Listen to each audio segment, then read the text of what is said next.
down the street on the bus. Thank you. Guys, tomorrow we got an important choice. Tomorrow we got an important choice as a party, as a country, as a state. Tomorrow is a choice between optimism and fear. Yeah, I got a picture. We are Americans. We have so much to be optimistic about. There is no challenge we can't solve. There is nothing we can't fix. And we have a chance to do it this year and in this election.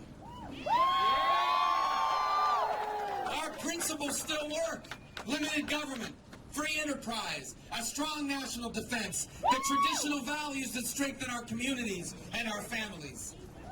If we return to those principles and back them up with real ideas, there is no reason why the 21st century can't be the greatest era in our history.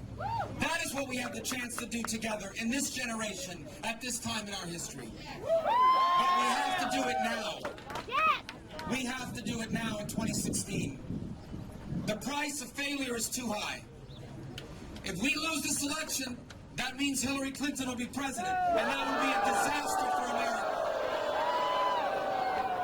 Or let me not leave him out. I don't want him to feel lonely. Or Bernie Sanders could be president. The Bernie Sanders sign. Don't worry, you're not going to get beat up at my rally.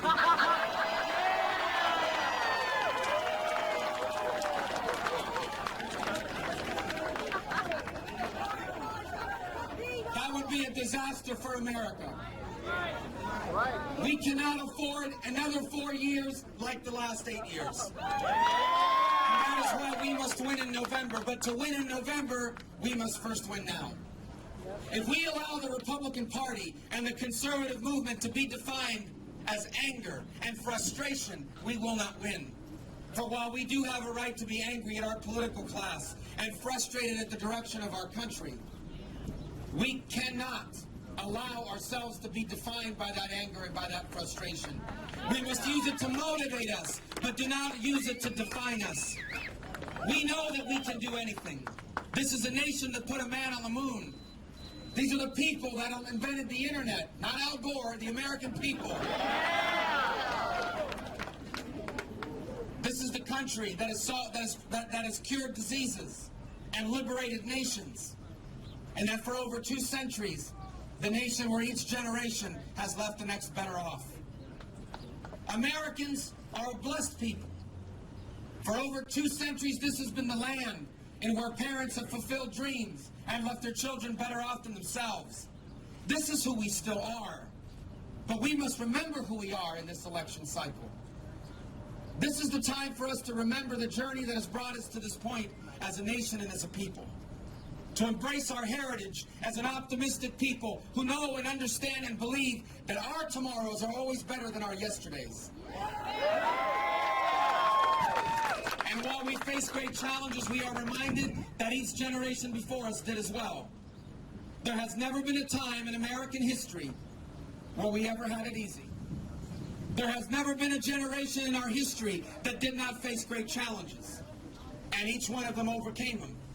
And because they did, you and I inherited the single greatest nation in the history of mankind.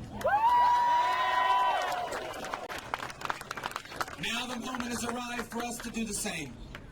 Now the moment has arrived for us to take up the challenge. Now the moment has arrived for this generation to solve our problems, embrace our opportunities. We have a chance to do this now. If we apply the principles of the conservative movement, of limited government and free enterprise, of a return to our constitutional principles that limit the size and scope of the federal government. If we re-embrace the First Amendment right to speak freely and to live out the teachings of your faith.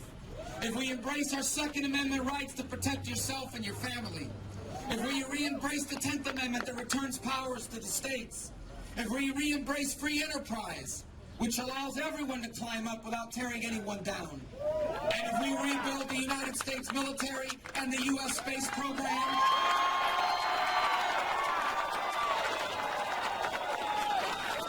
if we do these things, there's nothing else we can't do. There is no reason why our children can't be the freest and most prosperous Americans ever. There is no reason why the 21st century cannot also be an American century. But it starts now. Because like always, it comes down to Florida. Tomorrow, this state will elect 99 delegates to one person. And I want it to be me, and I need you to help it to be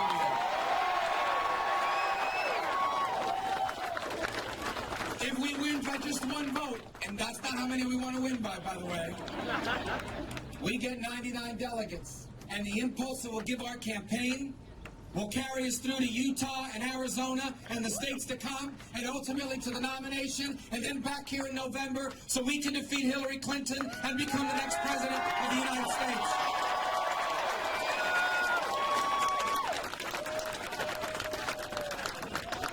So if you've already voted, I thank you for your support. If you have not already voted, don't forget to go tomorrow. And don't forget to get other people to vote as well. In the end, we don't know what the margin will be, but we know that it will be up to you.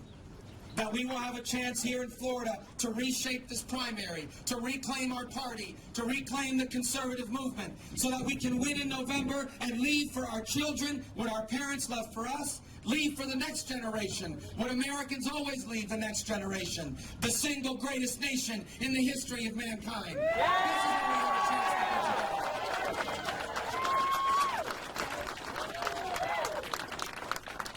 So let me just close by saying that 11 months ago, almost to the day, I began this journey in pursuit of the presidency.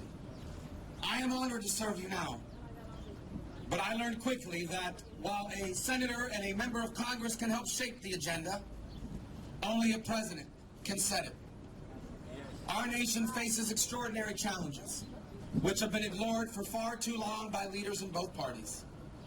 A government that spends so much more money than it takes in, that our children are about to inherit a historic debt. A military and a space program that are being gutted in ways that leave our nation vulnerable. An economy that's stagnant, that's leaving millions of people behind. The jobs that once sustained us replaced by machines or sent to other countries, or quite frankly, they just don't pay enough anymore. Our challenges are real. Healthcare is a disaster because of Obamacare. Because of Obamacare is a disaster that is costing us jobs, and I can't wait to be president so we can repeal and replace Obamacare once and for all. Our challenges are real, and we can fix each of these with the right leadership at the right time. For after 8 years of Barack Obama, if the next 4 years are anything like the last 8 years, our nation will become a great nation in decline. But if we make the right choice in this election, now, then we have a chance to do something for our children that our parents did for us. We are all the beneficiaries of the American dream. A dream that says it doesn't matter where you start out in life. It doesn't matter whether your parents are rich or not, whether they were famous or not. We all have a God-given right to go as far as our talent and our work will take us. The American dream is not dead, but it's in trouble. And we are called now to reclaim it and to expand it, to reach more people and change more lives than ever before. That is what this campaign has been about for me. That is what the last 11 months have been about. That is what today will be about, and tomorrow night will be about, and the weeks and months that come will be about, so that together we can restore the American dream, we can expand it to reach more people than ever before, we can together usher in a new American century. And when our work is done, history will say that we did our part. And our children became the freest and most prosperous Americans that ever lived. And the 21st century was a new American century. So get out and vote. Thank you, and God bless you for having me. Thank you so much. Thank you.